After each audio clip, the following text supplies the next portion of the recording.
You are listening to Trophy Horse with your hosts, Tricky Nick, Alex, I Yield to Nolan, Sid, and Ender Phoenix.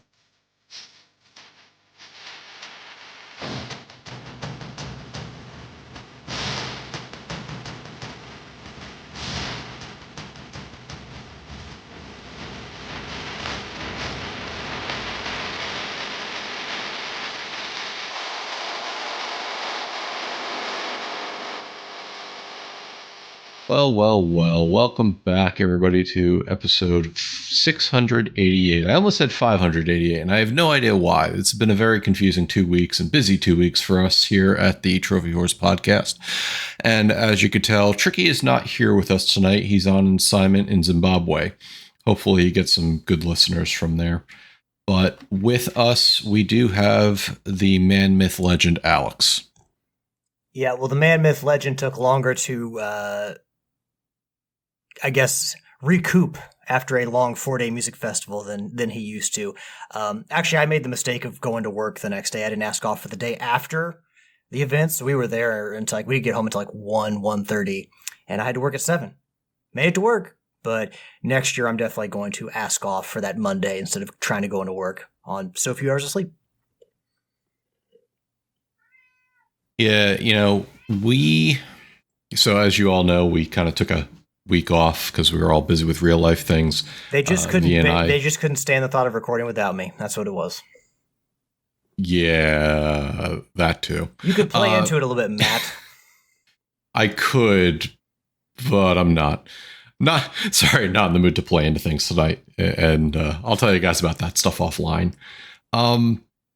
V and I were out at the PA Ren Fair last weekend, and Yield would have had to run the show by himself, but he said obviously he doesn't want to outshine us all just by doing it, so he decided to be gracious enough to let us wait another week to hear his presence. So how you doing, Yield? Yeah, it was awfully hard to sit at home and not record, but I managed.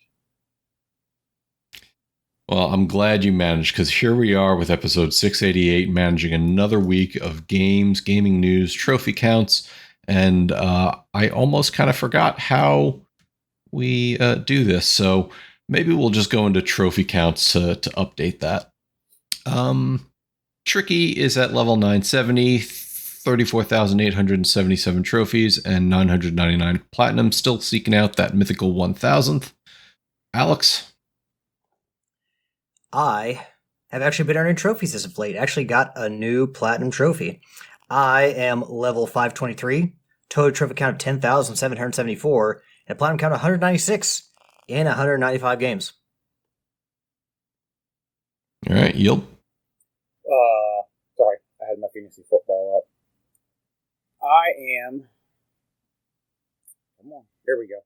Level 535 with a trophy count of 11,425 and 219 platinum.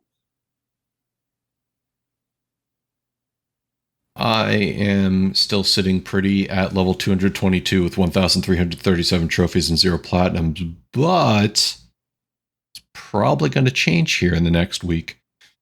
More on that later, probably next week. Sid is level 899 with 27,654 and 862 platinums. So that is our updated trophy count. Hope you enjoyed that.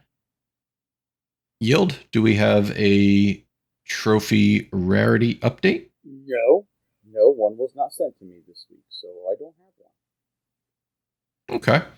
And I don't have any notes on whether there was a Sophie's Trophies Platinum review by Sid, but if there is, this is a nice spot for Tricky to fill in that information.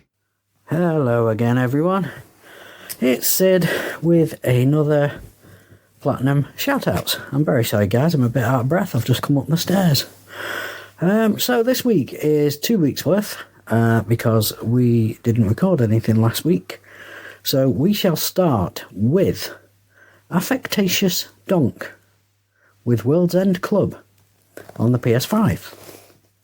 Then Waterfield 1, Bioshock Infinite on the PS3, which is a great game. Ifrit Hellfire 90, Potion Craft on the PS5. Dodge Williams, Bro Tato on the PS4. Murray 2011, Bluey on the PS5. Awesome game. Everyone should play that. Homer Gets Stuffed, Murdered Soul Suspect on the PS4. Then we have Raise Havoc with Viewfinder on the PS5. Then Mail 1978, Skyrim PS4. Pee-wee, ITFC and Weird West on the PS5. I think ITFC is a game, the way it's written. I'm not too sure. Then Rolf's, which is ROFFLLZ, Minecraft, Dungeons, and The Talos Principle on the PS4. Then we have Redbeard Rick with Party Panic and Minecraft. And Party Panic, guys, is on the PS4 and Minecraft is on the PS5.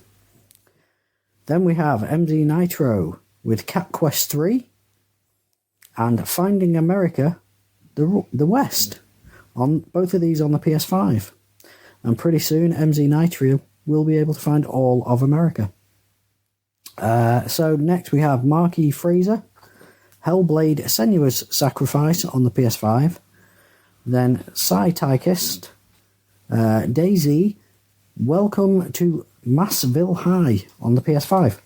Then Gaz Davis 11, Golf vs Zombies, Mystic Pillar Remastered, and FBC Firebreak, all on the PS5, apart from Golf vs Zombies, which is actually a PS4. And then we have EDJ3DG, Gears of War Remastered on the PS5. I have to say, well done for that one, because the online trophies for that don't sound fun. And then we have Krook 09 with Bloodborne on the PS4. So that's it, guys. That is 2 weeks worth. I didn't read them out very well this week. I'm really sorry, guys. I've just had my 10-year-old's birthday party, so I'm a bit tired. But there's going to be a couple of shout-outs for trophies on this one, guys. Bioshock Infinite, which I think is a great game. Obviously Bluey, because I've done that one. And then we have, what else is a good shout-out? Gears of War and Bloodborne, awesome. And we'll just say Raise Havoc, because I've not run out one for him for a while, I don't think. So good old Alex there. So well done, Alex. And that is going to be it from me this week, guys. Hopefully I will be a bit more awake next week, but we shall find out, won't we? So I hope you're all doing okay, and life is treating you well, and enjoy, guys. Keep getting those trophies. Bye. Don't let us down, Tricky. Hopefully, if there was one, you all enjoyed that. If there wasn't, well, we're just going to move on to what we were playing. Yield, let's start with you. Played some Helldivers 2, working on the war bonds and working on saving up some super credits for the Halo war bond. Played a little Star Trucker, kind of got back into that. Dabbled a little bit more into Everybody's Golf, Hot Shots Golf. Spent a bulk of the time playing Crime Boss Rockay City. Nitro and I jumped back into Payday 3 for a little bit, and even though Crime Boss is made by the same people, and we thought, well, we'll just transition right back into this really easy, we got our butts kicked pretty quickly. So then we switched over to try out Raid World War II, which wasn't bad, but we got thumped trying to get out of the level. Let's see here. I'll go ahead and say this, because I don't know if I did this 2 weeks ago or not. I finished the DLC for Sniper Elite 3. I 100%ed it, got the last DLC. And I've played some a game called Dust and Neon.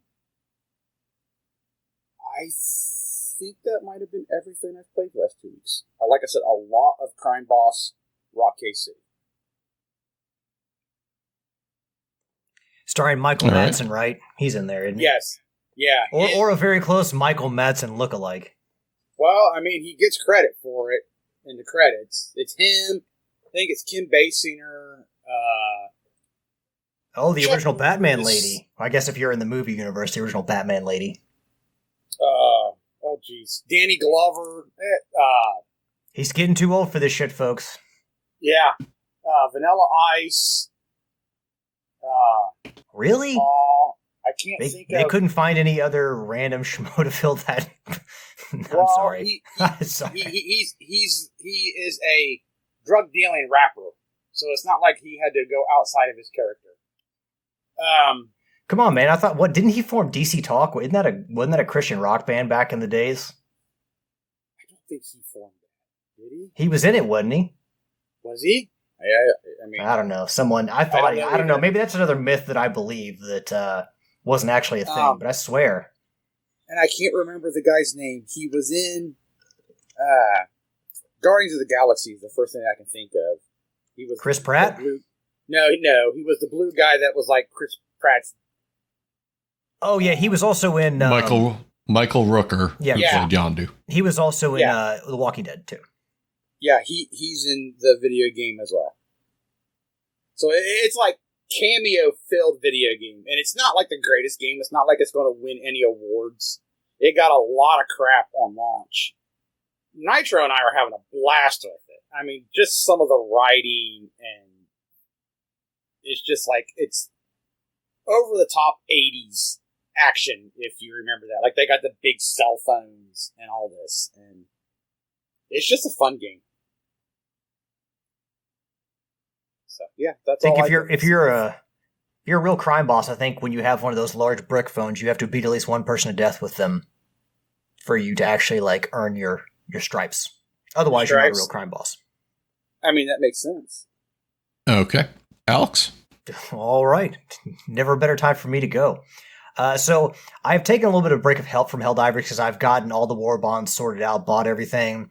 I've, got a little bank of war bond medals going, and I don't want to, hit the maximum and not be able to earn any more. So take a little break from that, what I understand is the community is kind of biting back at Arrowhead because there's a lot of technical issues going on right now. So there's kind of a lot of controversy in the Helldivers community, and you've even got a lot of people, with the old idea, that the major orders are rigged, and we're either meant to pass them or fail them before they even start.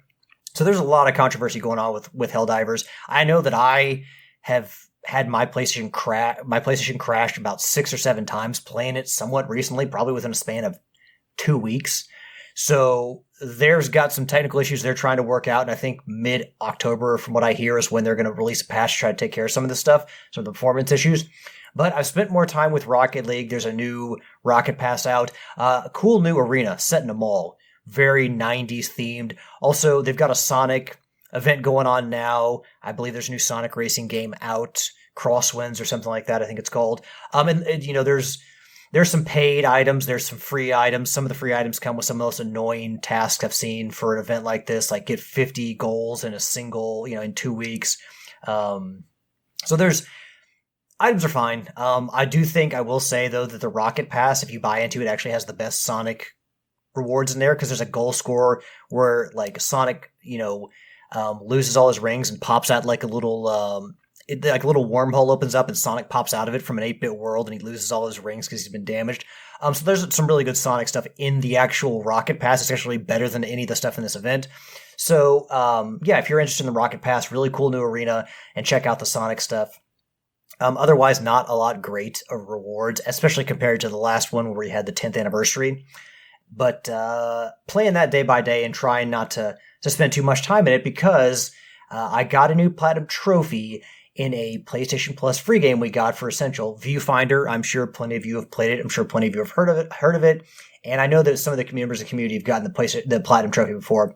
Not a long game, 5 to 6 hours. You can get the Platinum Trophy, and but it's enjoyable.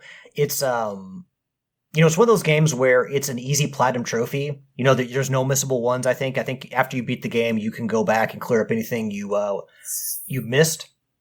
Oh, were you gonna say something? No, sorry. I had something on my computer. I was brushing it off. Gotcha. But yeah, like a really solid puzzle game. I like the puzzle games where, and I didn't really play this because of the trophies. I actually played it because I really enjoy puzzle games where you manipulate 3D space. And this game like relies heavily on like the use of a camera and photographs and where you place those in the world to kind of create and tamper with 3D space. So like say you've got a wall in front of you and you take a picture, or you've got a picture of an archway with a door going through it. You place that photo down, that photo becomes 3D space, so then you can walk through that wall because you've created a door. There's just all kind of cool things they do. Like you'll find all these little, like, not even, necessary to complete a puzzle, but you'll find a postcard of Stonehenge, and you put that postcard down, and all that becomes 3D space. So you basically can walk into the postcard, you walk behind the letters, and Stonehenge is 3D, and you can like climb on Stonehenge and walk around it. So they do some really neat things with 3D space in Viewfinder, which I think makes the game definitely worth a play. And like a lot of the trophies are missable. You've got like a few trophies that are related to the story that are unmissable, but a lot of them are missable, and you kind of got to figure out what to do. And eventually you'll figure out you may not figure them all out, but you'll figure out like what's kind of optional in each level and like what you can play around with. And like you can kind of figure out what are some things you can do to earn some of the miscellaneous trophies. I'll give you one. For instance, there's one called Scream Orchestra. I'm sure you guys are familiar with the famous painting The Scream, right? Yes. Oh, yeah. So there's a small picture of the Scream in one of the levels, and you pick it up and you can place it in the 3D space, and basically the person screaming in the foreground becomes 3D space, and you can see the echoes of their scream and hear them scream. It becomes audible. And like even the people behind them on like the little walkway, the little bridge, they become part of the 3D space. So you can walk behind the screamer and go up to those people on the walkway. But the trophy again is called Scream Orchestra. So you lay down the original photo, then you take a picture of that photo like 4 or 5 times, and you place those photos down, and each member of the Scream sings in a different tone, and you get the trophy. So it's like an orchestra of screamers, and like there's just some really cool trophies like that. So it's not just like go through this game and you'll get all the trophies just through progression. No, most of them are missable, and you got to do these little tricks to figure out how to get them. And overall, it's just a fun puzzle game. So I really like Viewfinder. Again, it's part of Essential, so you can play it for free if you have the subscription service, and you'll get an easy platinum trophy along with it. But it's a really good puzzle game. I really enjoyed it. So, but yeah, that's all I've been playing. Okay, well, for 2 weeks, seems like we're focusing on a few heavy games, of which I did too. Bro, that's just the way I do things. I can't, know me. That is true. But I mean, I've got 2 live service games I'm also trying to feed. So I can only play so much, Matt. I can only, play so much and finish it, because you know me, I love to finish games. I'm right there with you. Well, I know like playing. You know what? Forget it. I'm just going to continue on with the playing. I don't know where I was going with that. First and foremost, I think we didn't talk about this last time because I think it was between when we recorded last, but I actually did hook up with Tricky to play some Gears of War Reloaded. Did we cover that? No, we did not. I don't think so. Okay. So Tricky can't complain that I don't play with him anymore because obviously I did. Got him through basically the first act and, just teaching him some of the things. The problem is I'm used to playing that game on much harder difficulties. And he asked me, he goes, what do you want to play? And I go, honestly, Tricky, it's your first time, whatever you're comfortable with. Obviously, I have played the game. I've beaten Gears probably about 6 or 7 times right now, because my one buddy, Eric, and I have played this game to death since it first came out. We played the original, we played the remastered of the Ultimate Edition, and now we've played Reloaded.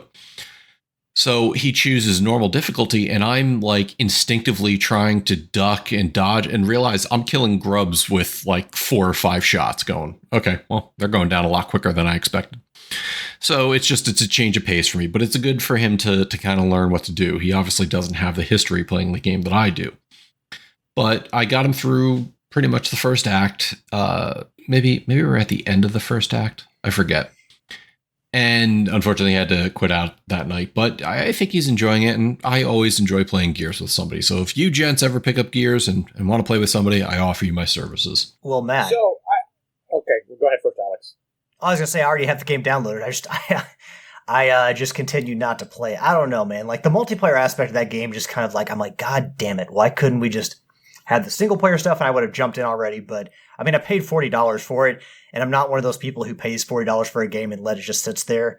I'm going to play it because I spent the money. So yeah. Yeah, it's. Go ahead, Yield. I was gonna say. So with both of you've already played it. I've done well. I haven't really done a lot of research, just what Google told me, and that you don't need an Xbox account to play online. You just need it to transfer your save data, or there was something else. But you can play it without having an Xbox account, correct? Well, you can play it without an Xbox account. You just can't play online. Oh, so you can't do the multiplayer then? Correct. You need a Microsoft account to play multiplayer. Oh, okay. Well, then that won't be a game I'm picking up. No, and I get it. And actually, that was my big issue when the game first launched. I couldn't launch it on PC while being connected to a Microsoft account because it kept crashing the game. It took them about 3 days to figure out that bug, which annoyed the hell out of me. But is what it is. So yeah, no, Alex. And the cool thing is, remember that Discord is something you can connect to with your PlayStation, and it worked out very well for me and my buddy who doesn't have a PC in Discord. And it's the problem I had was when I'm playing on PC and like you're playing on the PlayStation, obviously you can get your sound and everything and your chat through your headset. While I was playing on PC, if I'm playing on my TV, the sound's coming through my TV, and then so is the voice, the in-game voice chat, which makes it hard to hear at times. So luckily we were able to get him connected on Discord, and it made it much easier to play through the game. So just consider that. Then also, while we were out in Pennsylvania at the PA Ren Fair, when we came back and just relaxed at night, I played more Donkey Kong Bonanza, just earning as many bananas as I can. So there's a point in the game where you have to choose like one path. And what happens is you choose a left path or right path, and that kind of changes how the rest of the game goes for you. So I made my choice, and I'm just going through because the next on New Game Plus, you're supposed to go back and choose the other path. And also I put some time. What else did I play on the Switch? I can't remember. It's been a whirlwind of 2 weeks for me. On the PC, I did some Phasmophobia with some friends. If this is a game that's been out for a while, for those of you who don't know, it's a ghost hunting game where you use different tools and you go into a house or a haunted area, and you have to determine a type of ghost based on the evidence you find, whether it's fingerprints that you can see via ultraviolet, whether it is, the ghost writing in a special book, or the electromagnetic frequency detector. It's a cool deductive reasoning game where you could potentially be killed by an angry spirit. So it's a lot of fun when you play with friends. And I think it's actually on PlayStation now. I think they did a console release. I don't think it's crossplay, though. They did. And I believe one of the members of our community, I apologize, actually, I feel like I should know who did this. But I think one of the actually community members got it. At least one got the Platinum Trophy for Phasmophobia, which, from what I understand, is a bit of a bear. It takes a while. Was it Darth Knight? It might have been Darth Knight. I can't remember. It's a pretty intense game. It takes a lot, and some of those levels aren't easy because there's multiple difficulty levels which add in certain features. Like, you have to determine 3 pieces of evidence to determine what type of ghost it is. And finding evidence, eliminating others helps you narrow it down. But on the higher difficulties, they have it where those pieces of evidence could indicate multiple types of ghosts. So there's some subtleties beyond that. Like, for instance, a wraith, I believe it's a wraith, doesn't touch the ground. So when you put out salt, if you have a bunch of pieces of evidence pointing towards a Hanta, but you put out salt and realize that this ghost isn't touching the ground, you're like, all right, maybe it's not a Hanta, maybe it's a wraith.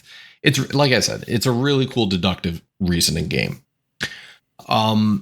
Also, I did some time did my duty for democracy in Helldivers, just going through some easier missions with some friends, enjoying the time, not setting them on fire. I totally blame the fire tornadoes, but I did earn all of the weapon in the Dust Devils war bond.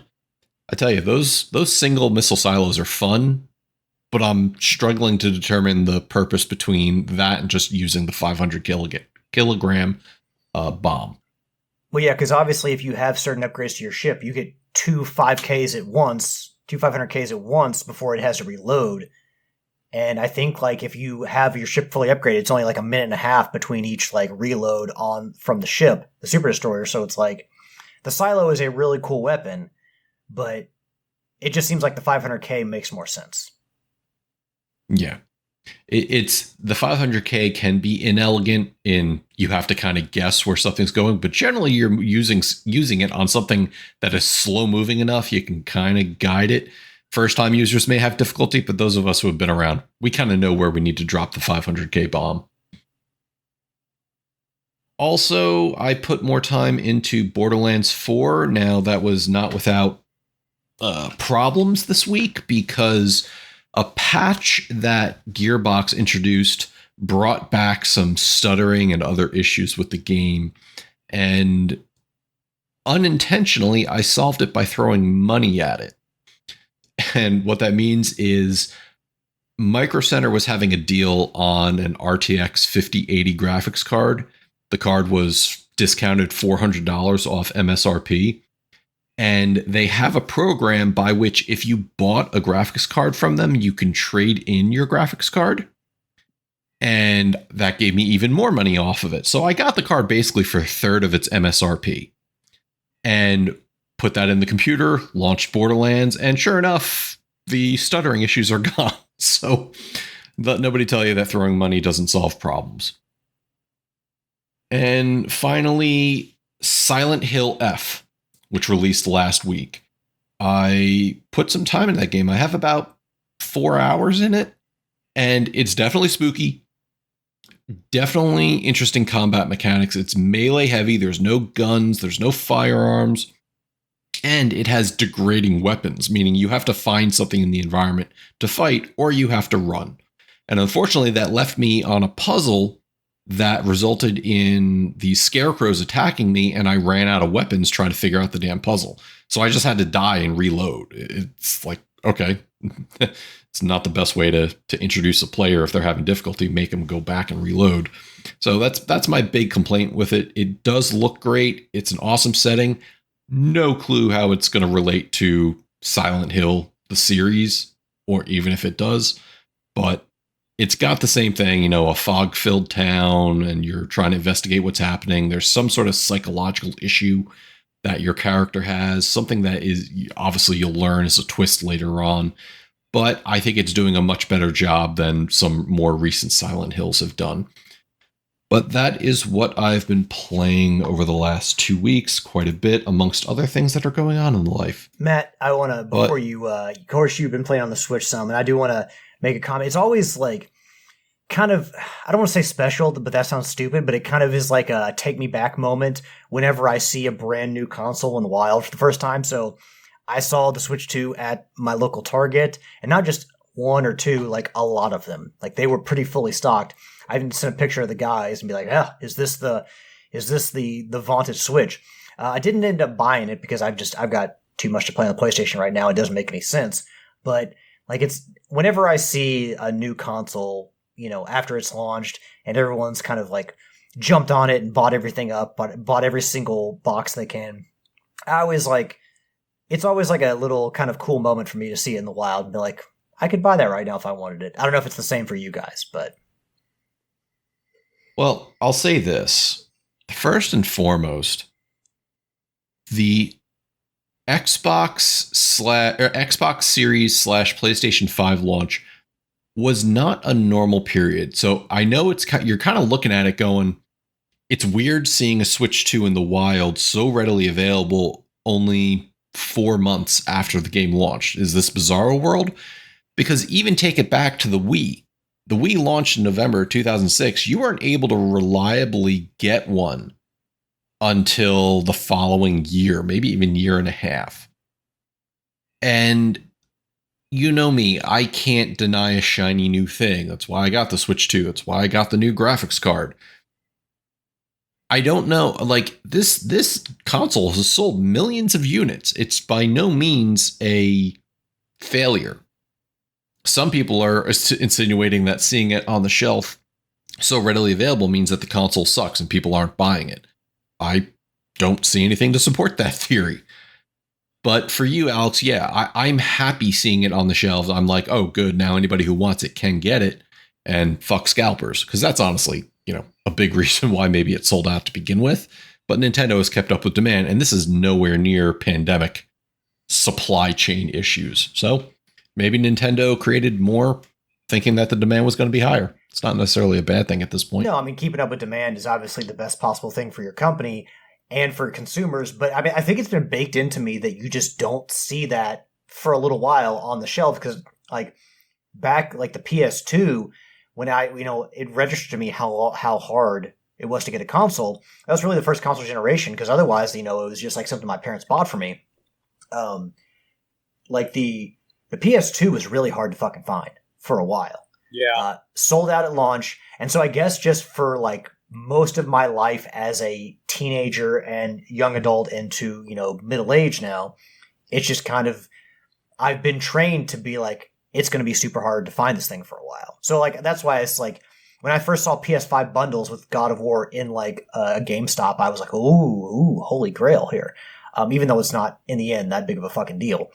But it like just seeing a console on the shelf and being able to buy it is kind of like this moment in time where I'm like, I just sit there and appreciate it, like, stop and smell the roses kind of moment. I don't remember the PS2 being that difficult to get. Really? Oh, I do. It was hard to get up here. I luckily had a buddy who was working at Kmart, and they got 3 in the day he was working, and he literally called me and got me out of bed and was like, get up and get over here now, otherwise they won't be here. He had his mom come and pick one up for him because they weren't allowed to buy it while they were at work. So she grabbed one, I got one, and I think shortly after that, someone showed up and bought the third one. Like, they didn't even make it like 8 hours in stock. Hey, it wasn't the blue light special, it was the blue box special. It was the blue box special, yeah. And I remember going into a Software Etc., which is where I shopped back in the day. Oh, I love that store.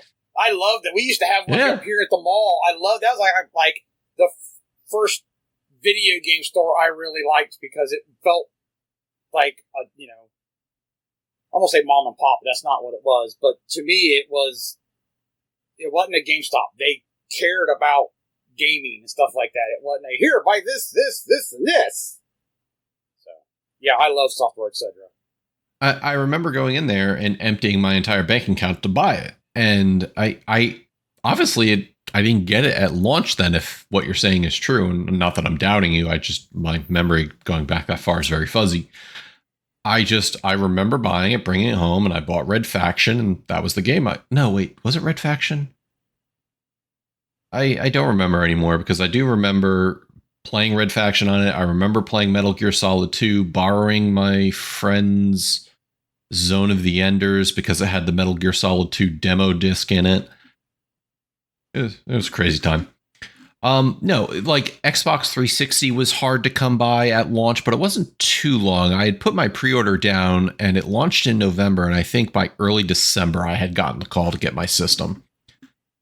And PlayStation 3 I did not buy at launch because it was an overpriced piece of crap until much later. So, yeah, I don't know. Like you said, Alex, it's nice seeing things in the wild and having that option to be able to just go buy it.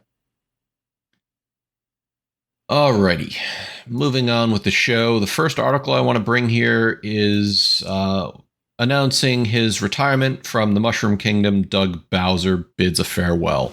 As you know, Doug Bowser is the Nintendo of American president and chief operating officer, replacing Reggie Fils-Aimé back in God, I can't even remember how many years ago now. 2019? I think so. All right, well, we'll go with that. I just didn't think he'd been in charge that long. I'm just like, wow, already? Yeah, but that's the thing. Like, for me, Reggie was, my picture of Nintendo for decades, and I know it wasn't truly that long. But then Doug Bowser comes in. In charge for a while. Yeah. Then Doug Bowser comes in, and we're all making the joke like, oh, what the hell is this? And now you have Devin Pritchard as the successor. I don't know if that's fitting. I think Mario will be fine with that. Pritchard comes from, I think, the legal department in Nintendo, which has me all sorts of concerned with oh boy. Nintendo's litigious nature. You love to hear that with someone from the legal department getting to be the boss of the Nintendo, the North American arm of Nintendo. Although I guess, can it be worse than having a Bowser? I mean, come on, Bowser is like the ultimate villain in the Mushroom Kingdom. It fits so well. To see him go, it's kind of like, that kind of sucks. We can't make that joke anymore. Pritchard held executive positions in marketing, business affairs, and publisher relations, and currently serves as NOA's executive vice president of revenue, marketing, and consumer experience. I forgot the article I read somewhere saying that she had some legal experience in the background. But Bowser has been with the company for a while, obviously oversaw the launch of the Switch 2 here in America. But, I don't recall any real issues with him, certainly not Jimmy Ryan levels of concerns and problems with the company. But I just wanted to bring this to your guys' attention. I know we talk a lot of Sony on this show, but seeing another Nintendo operating officer kind of go into the sunset and enjoy retirement is bittersweet on that end. Yeah, I mean, I looked up his age, he's only 60. So, I mean, he's got, there are a lot of people out there who don't want to work forever. Some people do like, to work for until they can't anymore. But it seems like he's going to get to enjoy his retirement because, quite frankly, he doesn't need to work, and Nintendo doesn't need him, and he doesn't need to work anymore. It's not like there's a situation where you question whether he was pushed out the door. There may be some kind of consternation with Nintendo at this point, especially with the pricing and all that, but Nintendo very much during his tenure has been successful, especially, since he oversaw the launch of the original Switch as well as the Switch 2. So there's really no questions as to, what is behind this. I think it's just he wants to enjoy retirement. Yeah, Reggie wasn't that old either when he retired, so it's kind of like, Nintendo seems to take care of their executives and get them out early. Except 1 year. That. No, absolutely not. Like, despite all the litigious issues with Nintendo on the back end, I still think they're a good company. You don't hear about massive layoffs all the time. You don't hear about problems with games on their end. Yeah, it takes them forever to release a new game in their storied franchises, but I think that's because they care about the quality and getting it right. You also never hear about them buying anybody or acquiring anybody. They don't need to. And anytime the discussion comes up being like, so-and-so is going to buy Nintendo, Nintendo's like, fuck off. We're good. Alrighty. Speaking of financials, coming from twistedvoxel.com, I think it's a site I've been going to recently a lot. I don't know why. Written by Salala Wan. Nishino, who is the CEO of Sony, was recently at the Tokyo Game Show 2025 and makes remarks about the profitability of the PS5.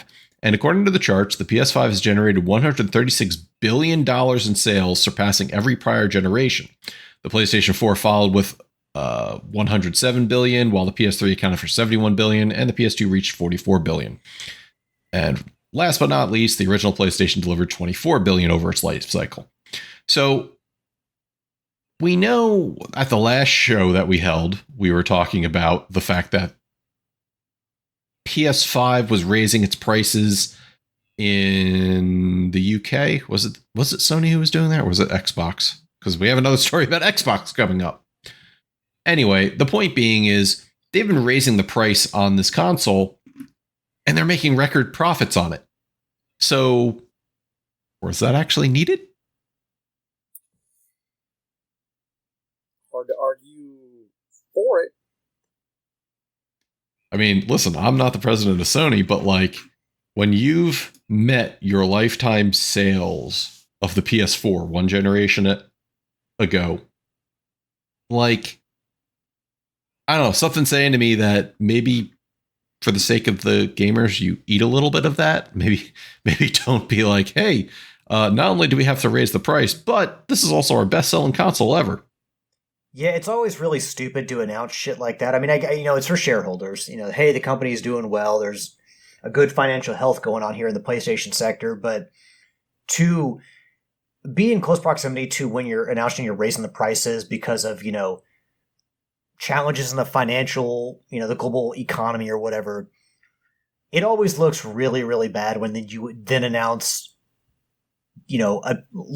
sales, sales high marks or something like that compared to other generations. And you're just like, for people who are like struggling to buy other things or, feel conscious about spending money on video games, it's always just kind of a big fuck you, whether it's intended or not, it's just kind of tone deaf. And you're like, maybe we shouldn't say this shit, maybe we shouldn't announce this alongside the cost of the raising the price of the console. I don't know. It just always looks kind of tone deaf to me, and it doesn't do the company any favors. Not that we need to look at video game companies as like our saviors or our heroes or, the best parts of society. But when it's very clear that your company's doing well and, the cost of living doesn't always like match up with what people are making of their jobs, it's just kind of a slap in the face kind of for them to do this kind of shit. And I think you said it, is that this was said in front of investors, so I don't think anybody's expecting them to hold back what it's been. But it's. But you also know it's going to get out. Yeah, I wouldn't classify it as tone deaf. I would probably classify it as confusing when you say we need to increase the cost in markets, and we're still the most profit. Like, I don't know if this is profit or revenue. I forget what the article said, but either way, it's kind of like, you're touting how well you're doing at the cost of your consumers. Well, and again, if it's not profit, because that's, what you take home, if it's just revenue, what you're generating, there is, if the cost of, your current employee base, if the cost of marketing the console and games, if the cost of making the games, it can be more expensive to do all that in the previous generation. So that if it's just revenue, they could be actually making less. But so yeah, the verbiage does matter. The actual context of what they're making does matter. And that's why I hate this article title, because it says Nishino confirms PlayStation 5 is the most profitable generation at Tokyo Game Show, when it just says, according to the chart, the PS5 has generated $136 billion in sales, which is revenue, not profit. Yeah. The chart text shown in Japanese translates to, the PlayStation 5 is the most financially successful generation in history. Because if you're talking revenue, of course you're going to have more. It's kind of like my argument all about these movies breaking box office records when the price of a ticket is $19, whereas back, 30, 40 years ago, it was $8. You had to sell way more tickets. Yeah. Yeah. It's weird. Alrighty. But speaking of console prices, and to be clear, Xbox that's the job of the person writing this article, to clarify all of that, so there's no misunderstanding with what people are reading. Yeah. Maybe choose your titles better. Right, Alex? Or just, yeah. Title should be. Yeah, we do a damn good job here at Trophy Horrors. You could certainly do, at Twisted Voxel, you could certainly do a better job. Oh, dear. Am I wrong? Well, when Twisted Voxel listens to our podcast, maybe we'll have a chance to open up a dialogue. Hey, you don't know. I don't care if they listen or not. I'm still going to call for clarity. Make it, write as if you're writing for stupid people. So, for me, got it. I wasn't. I've seen you do amazing things with Legos, man. I'm not calling you stupid. I can follow directions. That's what I can do. Following that conversation, Xbox, who certainly hasn't introduced the most profitable or successful console in history, announced as of October 3rd, the price of all of their series consoles is going up. The new prices, your new prices are for the Series S 512 gigabyte is going up $100. The Series S 1 terabyte drive is going up, I think, $50. The Series X digital is going up $100 to $600. The Xbox Series X disk drive is going up from $500 to $650. And the Xbox Series X 2 terabyte Galaxy Special Edition, I don't remember what the original price was, is $800. Better buy it before the price goes up. Holy shit. And here I thought Sony was bad at pricing with their Pro. You love their console so much, you'll go get a second job to buy it. Holy shit. Wait, hold on. What is their Pro price? Wasn't it $750? For some reason. Yes, it's $750, and then you'd have to buy, I think it's the $80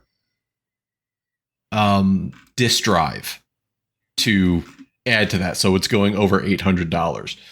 What the I think we all know why these prices are going up, and it's no secret that there's a lot of strife going on across the world with global trade wars, and certain things some high position officials are saying really are screwing over gamers. So we could talk about this where we could say, are console manufacturers just expected to eat the costs, when really it's not necessarily the console manufacturers who are eating that. It's just the prices are being adjusted to account for the market and what's happening. We all knew this. We all know this is global economics 101.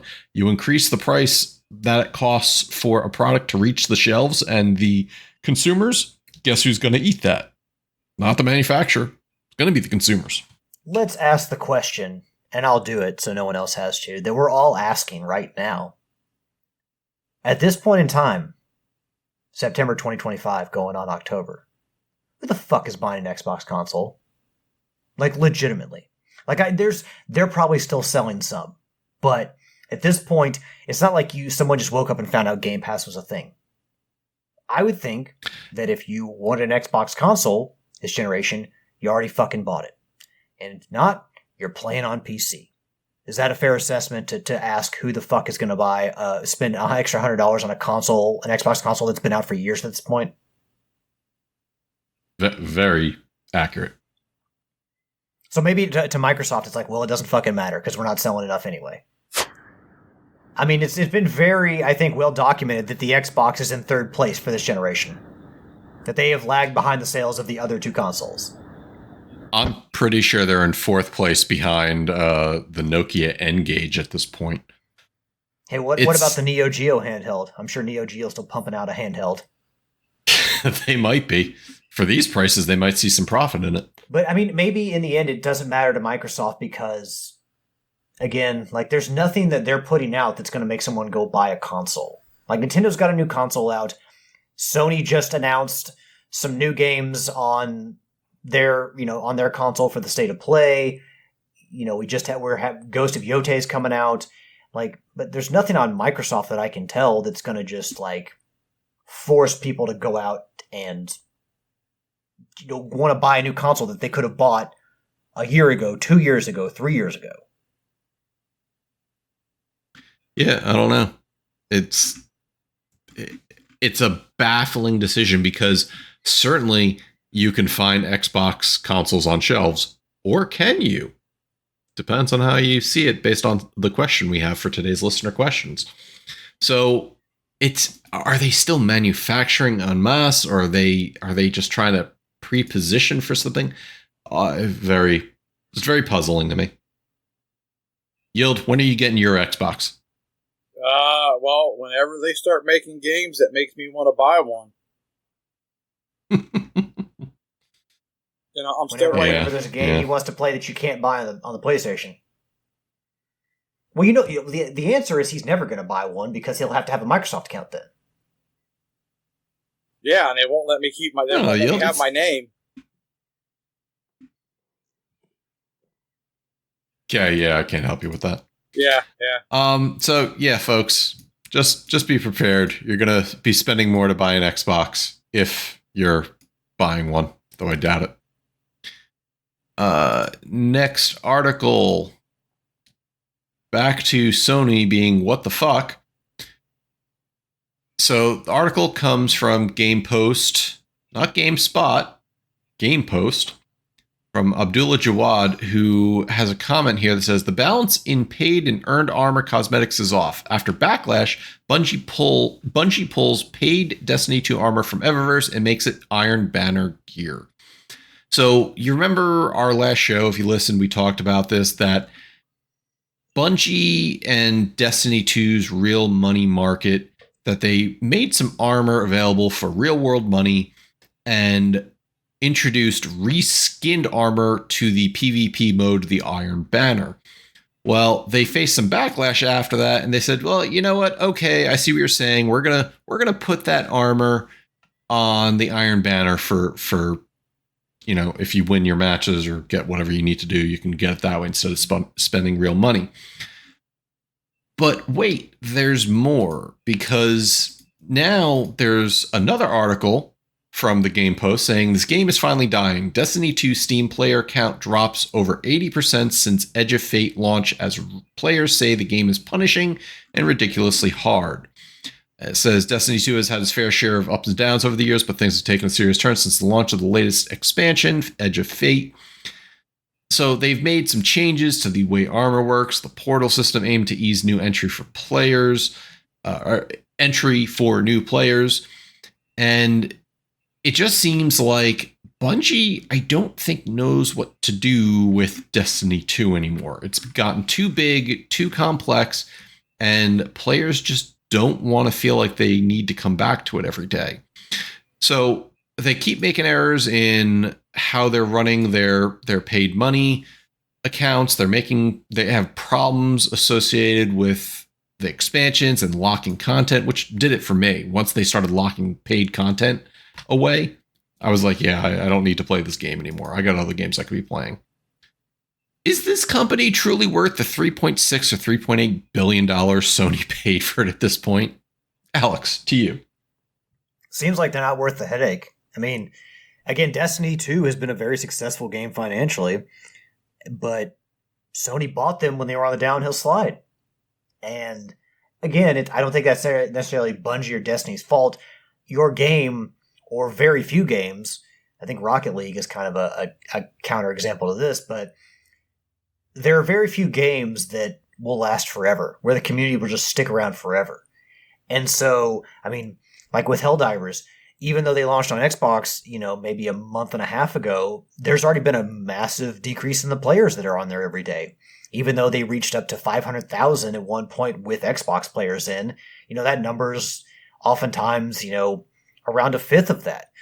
So communities don't stick around forever. So at some point, Destiny 2 was going to outlive its life cycle.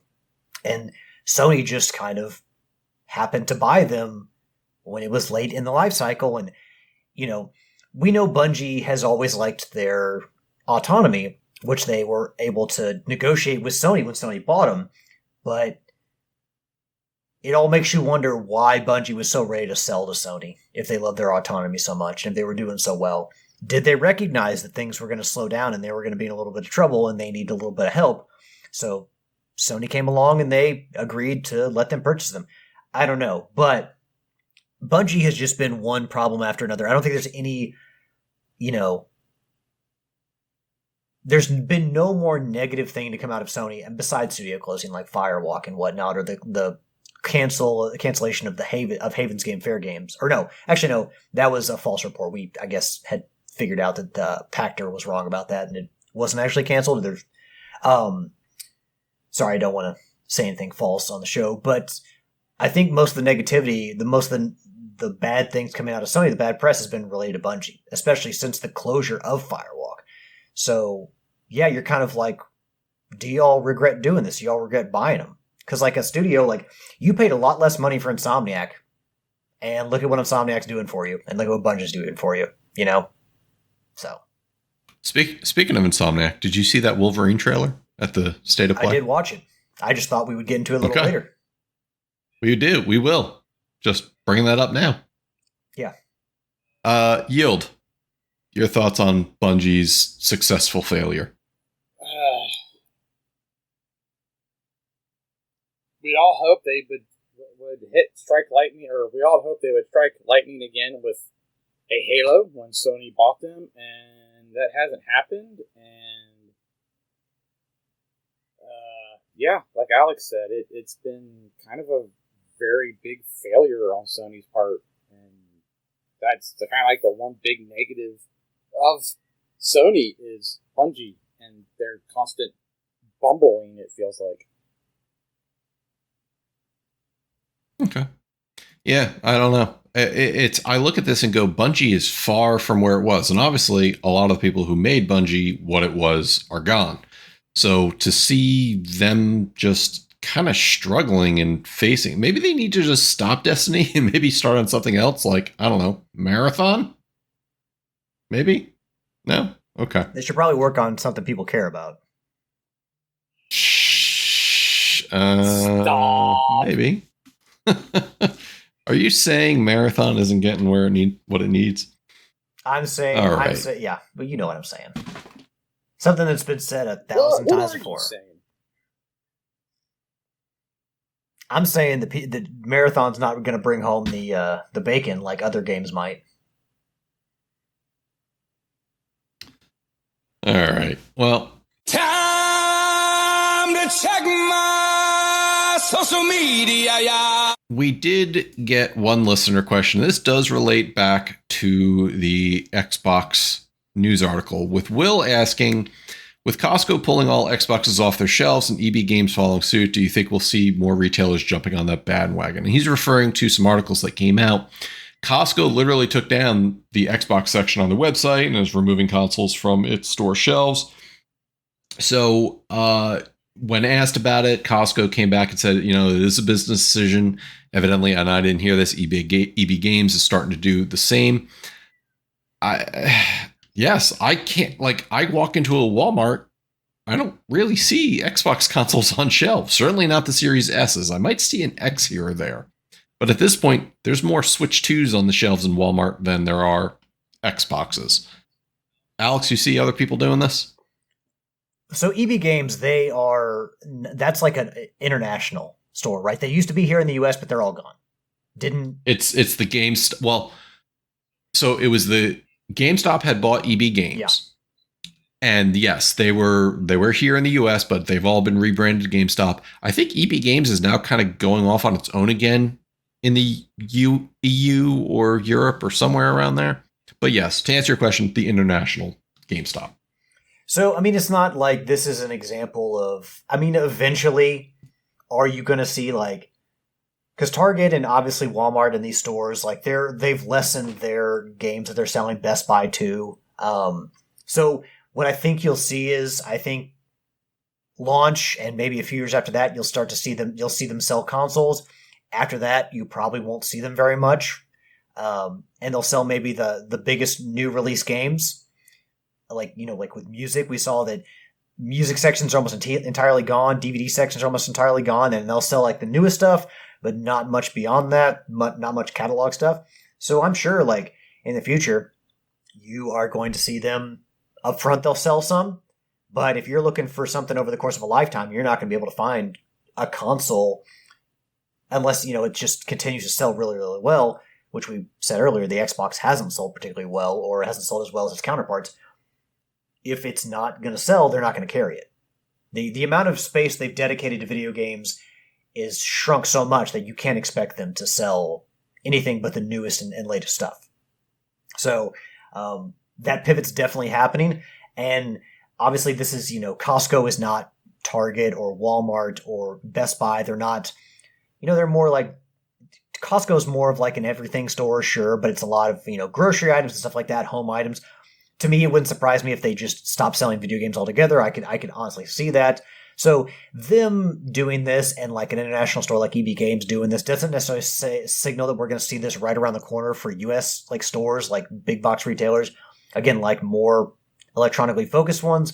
But you're starting to see in all retail stores the selection of video games dry up. So eventually, yeah, you'll probably see consoles sold up front or on the website, and then very little after that. Yield, can you respond to that for a moment? There we go. Well, I've never really looked at Costco or Sam's Club, is what I've always heard the equivalent of it here, as where I would go to buy my consoles or video games. So, I'm not surprised that they're pulling them off the shelf, per se. Like, if people aren't going there to buy them, you're not going to stock them. So, it's not like an overly big shock to me, per se. Now, I guess if they got completely out of the gaming industry, that would kind of be, surprising. But pulling consoles, if they're not selling, you're not going to waste your shelf space for it. And, we should say that this might be a distinctly Xbox thing because, alongside seeing the Switch 2 in the stores today, I also saw they were still selling Switches, the original Switch. So this may just kind of be like an Xbox thing where this console doesn't sell as well as the Nintendo, so we're going to carry the Nintendo for longer, and we're eventually going to stop carrying the Xbox. Especially since Xbox, so much of what they do is digital. They're going to be affected by sales in stores, or that a company like Best Buy will be affected by this more than Nintendo, because obviously I think even I, for the Switch, still buy physical copies of Nintendo's games. I think they're very much less a digital company and more of a physical company still, whereas Xbox, they want to do so much in the cloud that this may be just a specifically Xbox thing going forward, where companies are more likely to sell the Switch than they are the Xbox. Hell, companies are probably more likely to sell the Wii U than the Xbox at this point. Ooh, snap. Yeah. I gotta look at that and see what the lifetime sales comparison is at the moment, though I think Xbox hasn't reported their lifetime sales. All right. Well, I think other companies will start seeing the writing on the wall, and maybe this is the instigation that Xbox needs to say, all right, maybe we get out of the console, even though they've said it multiple times before. They continue to develop the next generation. Speaking of next generation, we get to our topic of the week. Toe. Topic of the week. Well, fine then. Fuck you, Matt. And if you were living under a rock, Sony had their traditional state of play on Wednesday, September 24th, with 35 minutes of updates and reveals from PlayStation studios and partners around the world. And there were a whole bunch of different trailers, and I alluded to it earlier. We'll get the elephant, or maybe the Wolverine, in the room out of the way.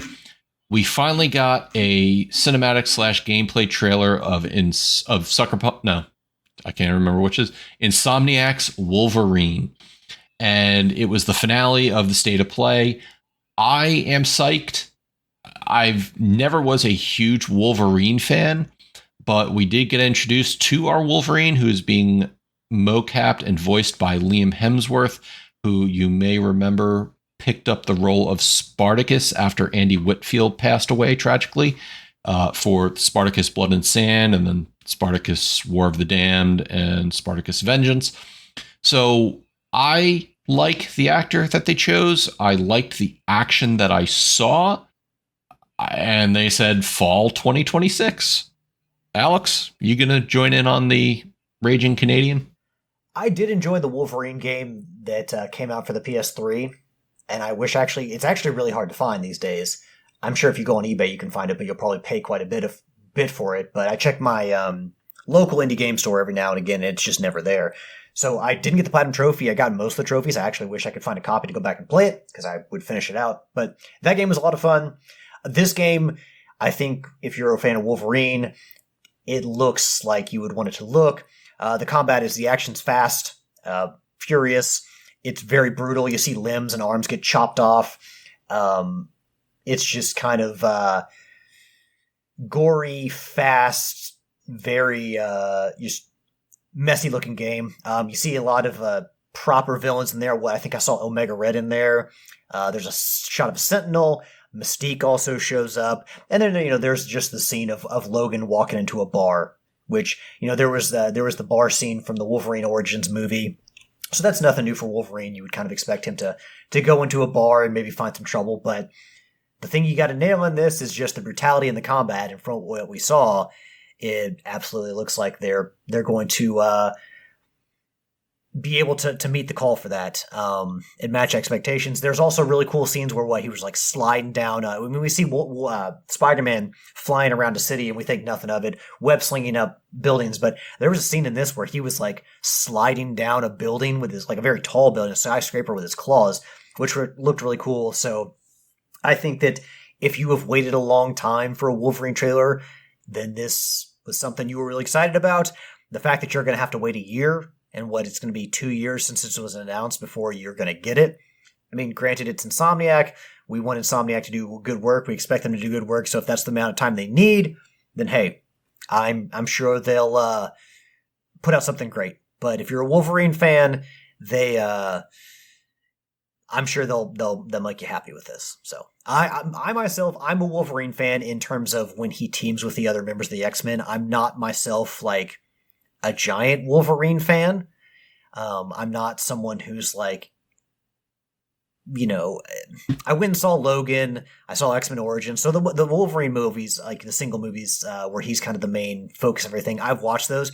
But like Spider-Man, I don't know if there's any single mainline superhero in Marvel where I'd be like, yeah, I got to go play that game. Thor, the Hulk, Captain America, something like that. It's just really, really hard to sell those to me because I love the team-based action so much that it's kind of a hard sell for me. So, but I'm sure there were just tons and tons of people excited about this. So, trailer looked good. All right, yep. So I was living under a rock. I had no idea there was a state of play on Wednesday until I saw Tricky's random post about a Wolverine trailer.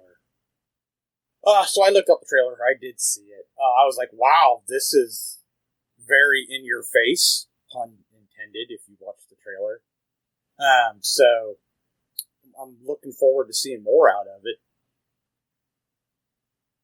And for me, I look at it and some of the comments out there are like, oh, how do you make a Wolverine game where you heal and, how does that provide danger? They solved that in Deadpool a number of years ago, where if you can get overloaded. And I think what they said for this game is the speed of which you heal is directly tied to like your aggressiveness in attacking. So it's kind of a risk reward thing where if you're not doing what you're supposed to be doing, you're gonna get knocked out or die. I don't think they'll have Wolverine die in this, but probably maybe get overloaded and maybe not up as fast as he can. But I'm excited. I probably will pick it up more than likely than not. So just be aware that Insomniac did say that we'll see more of it coming in spring 2026 with the release being fall 2026. And Insomniac's pretty good about their release windows. House Marquee Saros kicked off the state of play. It for me, this just looks like Returnal with a guy in a different setting. But I guess if they're good at something, continue doing what they're doing. I dropped off of Returnal hard just because after a while it got very difficult. And I tend to do that with games. Alex, are you going to be in on this? More than likely. I finished Returnal. I got the Platinum Trophy. I did the DLC. It was a very difficult game, but also a very rewarding game. I think one of the things that a lot of people... and I've watched some recent videos on like Platinum Trophy lists and stuff like that, and I'm sorry I can't think of the exact accounts right now. There's a number of YouTube accounts I've been watching, but the randomness of the collectibles, because obviously it was, randomly generated the rooms that you went through in each environment and each biome, and so like collectibles were tied to specific rooms, so you could go through and do a run and you would never meet the collectible, which I think frustrated a lot of people. But the gameplay and the shooting was phenomenal. I think I commented when I first played that game that it's like when you move the reticle to aim at something, it was like the game knew where you're going to go and get your reticle before you could actually get it there with a stick. It was just incredible gameplay. So I really enjoyed playing as Celine. I love Housemarque's games. I have been a fan of this for a long time. So absolutely, I wasn't scared away by Returnal at all. there was some frustration you initially had to get through, but as you went deeper and deeper, you got better and better. And I think they did. Initially, the game was more difficult, but I think as time went on, they made it easier to get through. So we'll see if that happens this time around. But yeah, it's hard for Housemarque to push me away from a game they're doing because their gameplay is just so rock solid. And I don't disagree with you there. It definitely lends itself to quality. I just don't know if I'm in for another version of Returnal when I dropped off Returnal so hard. But if you're into it, great. How about you? You into this? No, I'm not into the kind of horror-ish games. Well, I mean, there is an element of that, but it's more like a bullet hell. Like, that's the hard part of the game. It's that it's very bullet helly, and at points you're meant to fail, so you can get better. But it's not so much horror. I mean, there are like space aliens and monsters and stuff you're going to fight, but it's more like just because they did a lot of like 2D bullet hell games and really arcade style games, and what this was them finding a way to bring that, incorporate that into a 3D space to make a game that they felt would sell better to people and it would catch more eyes, because they felt like, I guess, the arcade style action, people enjoyed it, but it wasn't where financially they could make everything work. Also, during the State of Play, EA got to show off their Battlefield 6 campaign to nobody caring because nobody buys Battlefield for campaigns. Nioh 3 was given an official release date. We kind of knew this was coming, but that is the next game in the Nioh series. I don't know. I never really got into it. Either of you? No, I have not. Nope. Yeah, so I really wouldn't be able to tell you all about it.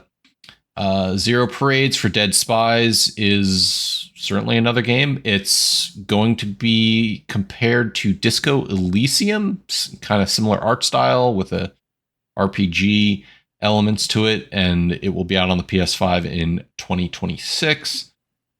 V is very excited for Final Fantasy Tactics, the Ivalice Chronicles. You guys weren't Final Fantasy fans, were you? No, not since the Super. Not ever. Okay.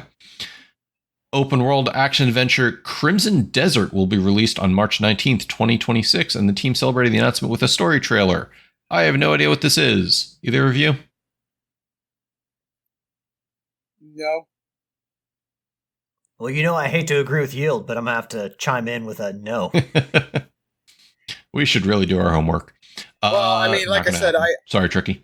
Well, you heard the man say he didn't even know there was a State of Play going on. I didn't know there was a State of Play, so It's all good. They put these on at the absolute worst possible fucking time when I'm... Well, they give you like a day's notice. And I'm at work. It's a lot of times it's like a Thursday, and I'm at fucking work, and I'm still trying to catch up with all the shit I missed from going to a 4-day music festival. You think I'm going to sit down and watch this, go back? No, I'll watch things like Halloween.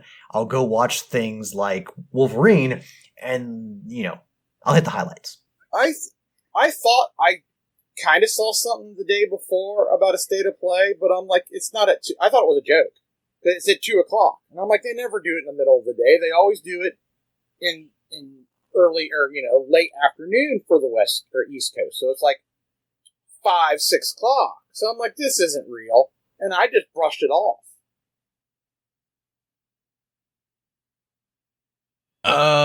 Going back, Chronoscript The Endless Ends tells an interested tale of the editor trapped in a manuscript. This one actually kind of looks cool, where it's kind of like a 2D ink style game, and you're the editor and you're kind of narrating your adventure.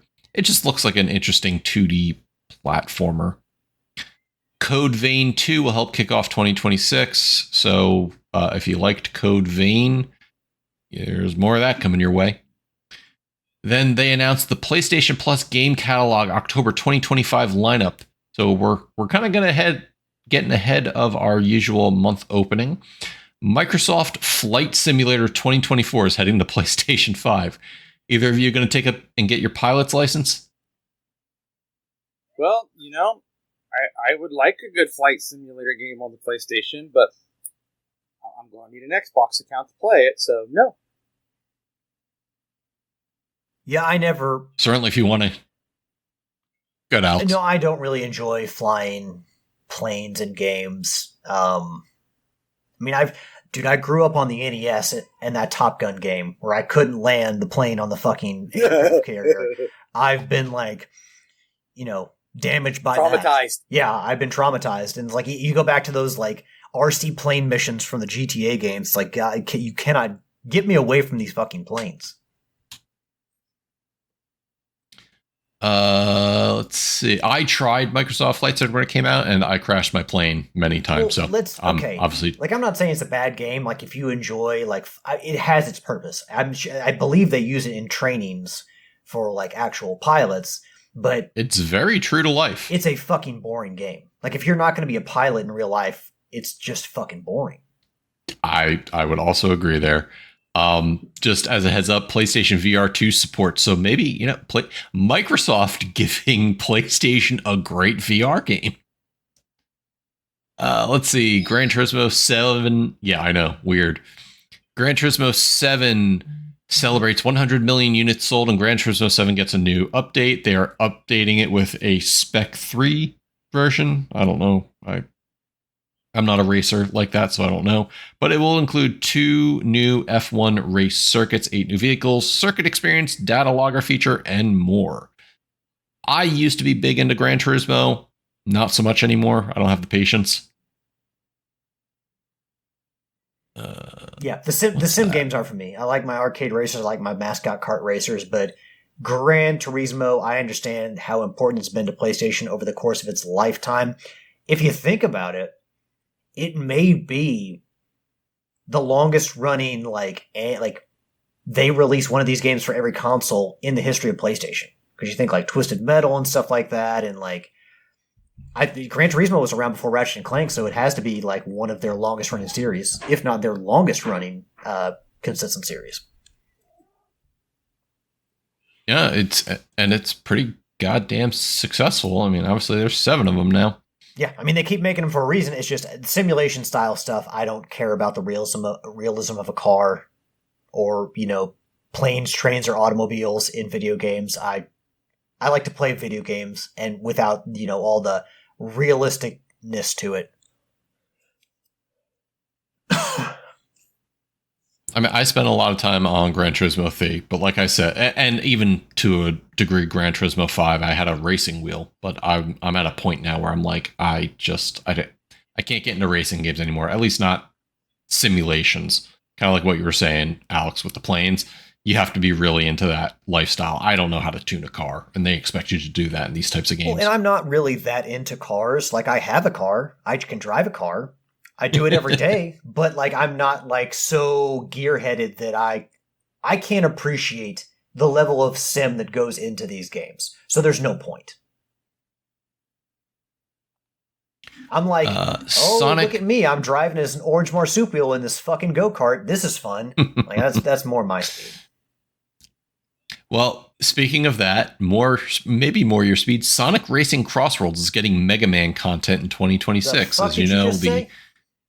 Yeah, Sonic Racing Crossroad players. So this is a more recent racing, not sim, action game. Kind of like, what Diddy Kong Racing Crash Team Racing tried to do to Mario Kart.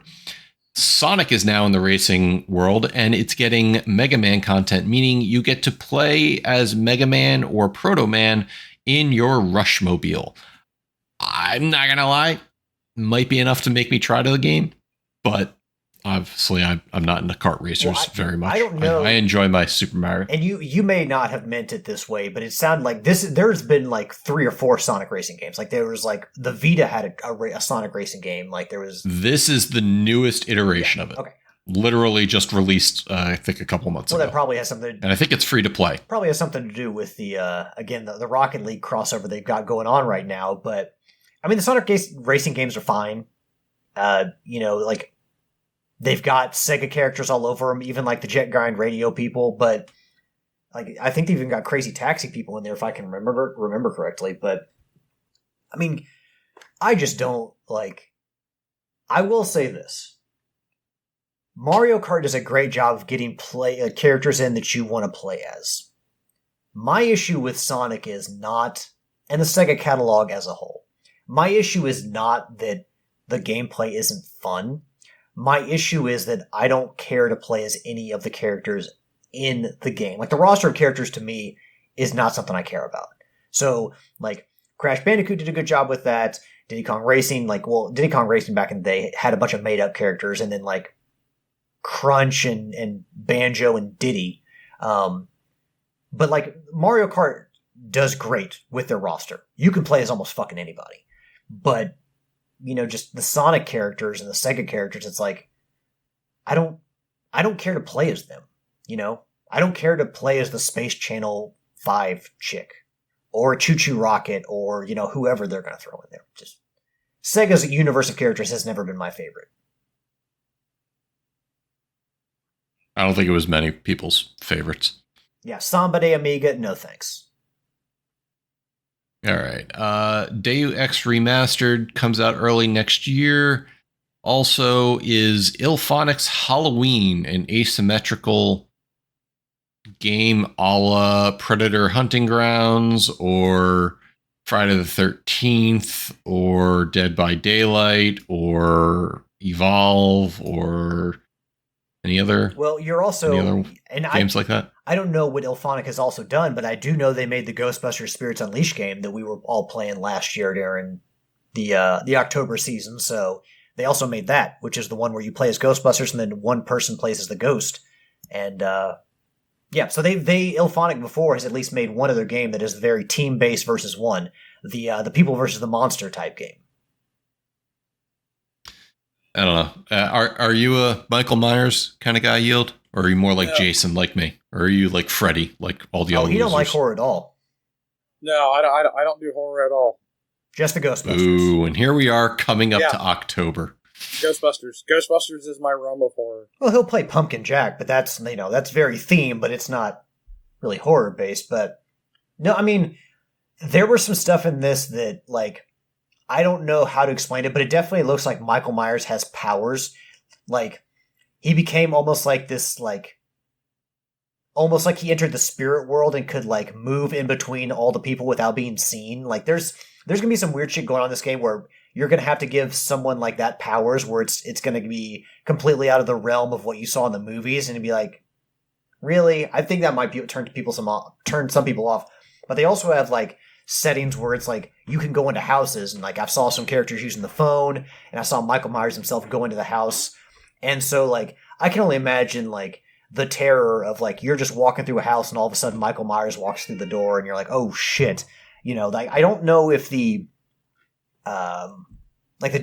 Jason games and the Friday the 13th games did that, but there is a certain element of the game that ratchets up the horror when you are in like enclosed spaces and tight corridors, and the killer's in there too. Like, when I was playing Slender, or the Slender the 8 Pages with Slender Man, like, one of the most terrifying moments in that game was when I actually had to go into certain structures like the bathrooms, and I feared that I would turn around and he'd be right fucking there, and that you just don't have a lot of room to maneuver. So I do think that aspect will be ratchet up the horror, because there was a scene in the trailer where Michael, like, this player was turning a corner and Michael Myers was right there and stabbed him. But I think taking the game indoors, giving you less room to maneuver, also adds to the atmosphere. But again, I think some of the power-ups and the special powers they're probably going to give people will take some people out of it, because you never see that shit in the game, in the movies, because, you know, they've hinted at Michael Myers being a kind of supernatural being, more powerful than just a normal person, but to see him have powers like this in a game, I don't know how people are going to take to that. I could definitely see this being a game where people try it out and then it just drops off. I don't know. There's still some Friday the 13th fandom out there playing that game, so obviously there's something there. And yeah, seeing Michael have completely different supernatural powers, but I think, again, this is one of those things where I'll say game mechanics trump, I don't want to say realism, but, like, realism from what you saw in the movies. Yeah, but you also, I mean, hell, we're talking about a guy who got shot and came back to life, stabbed, came back to life, burned, came back to life.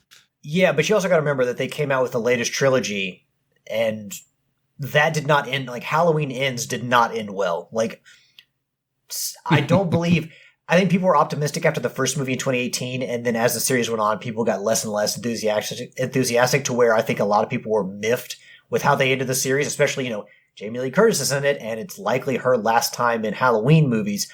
Like, that's the way it ends. So yeah, there may be some bad taste in people's mouth left after the most recent trilogy. Although the Halloween series has been around for, since the 70s.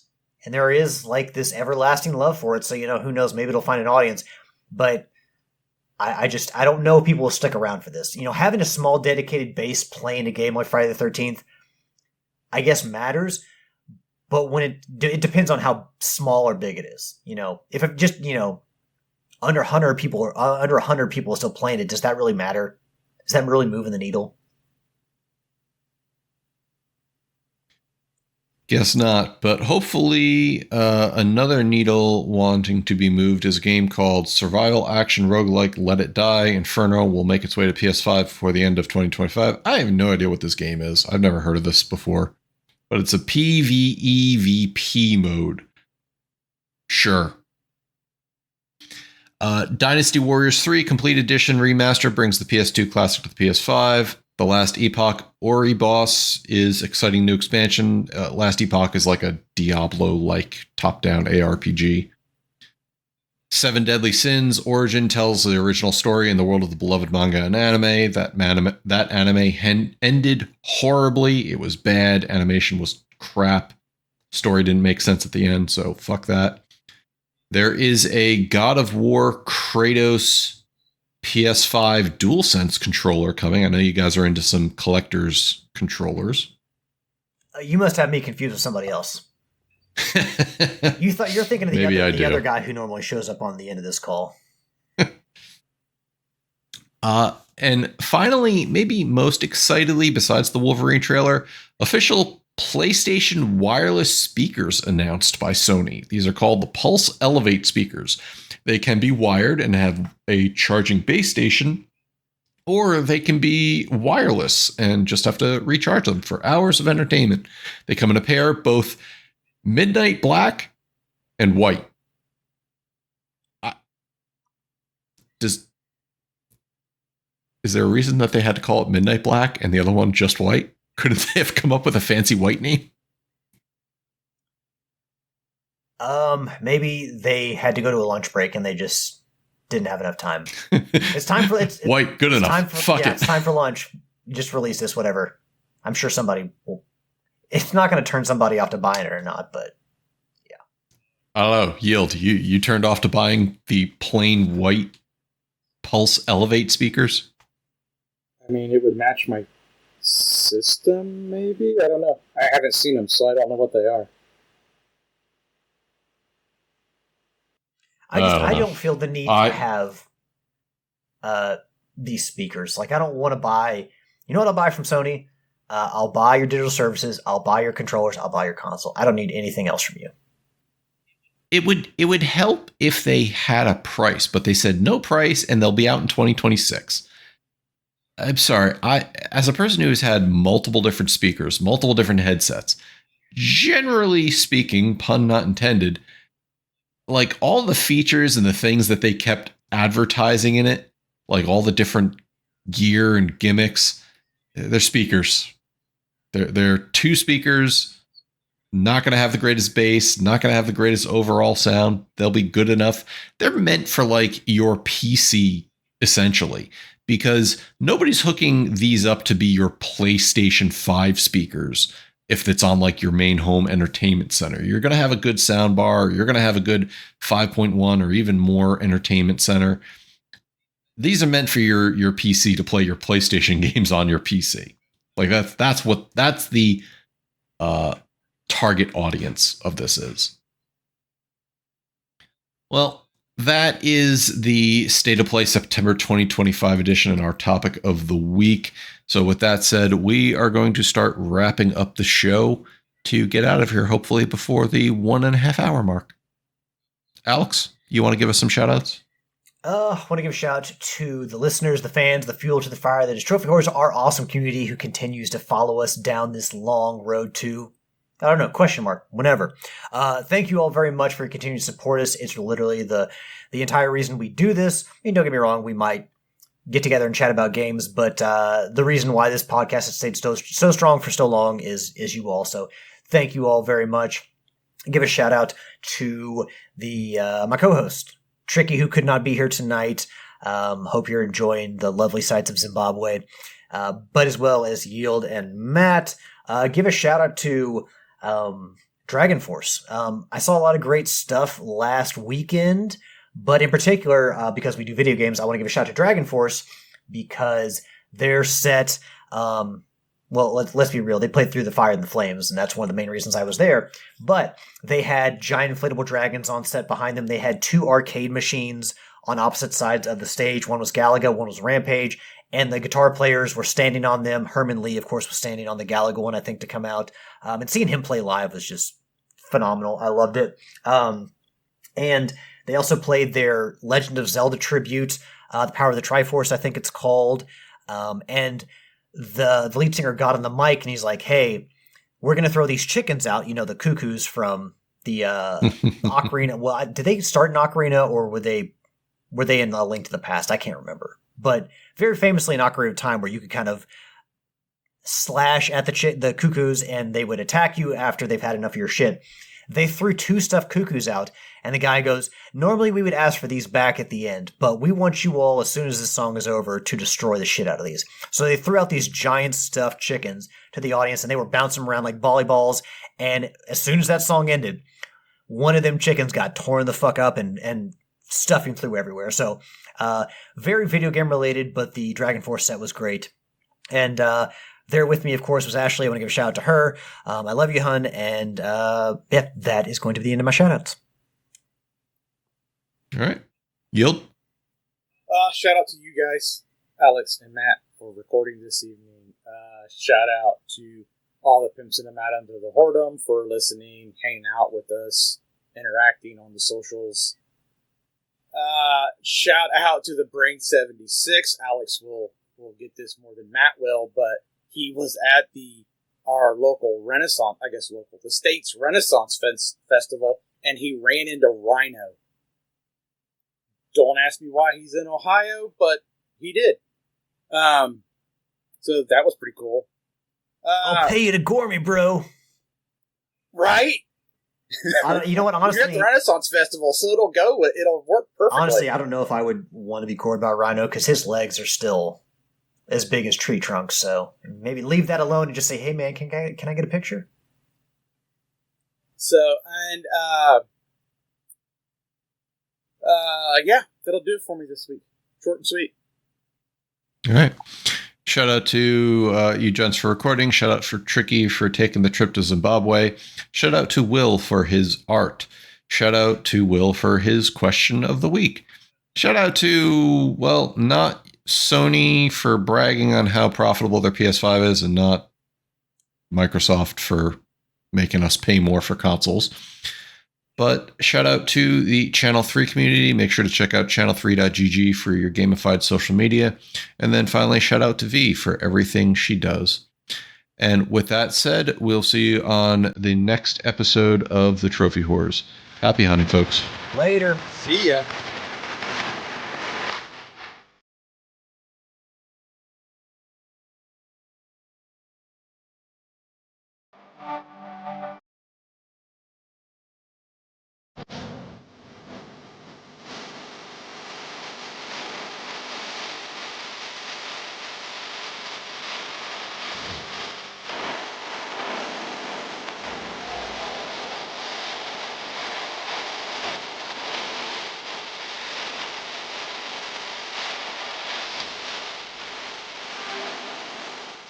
The theme song is Venus by the band Even off their album Zenith. Permission granted by the band and 12 Stone Records. You can find them on Facebook by going to www.facebook.com/EvenPhilippines.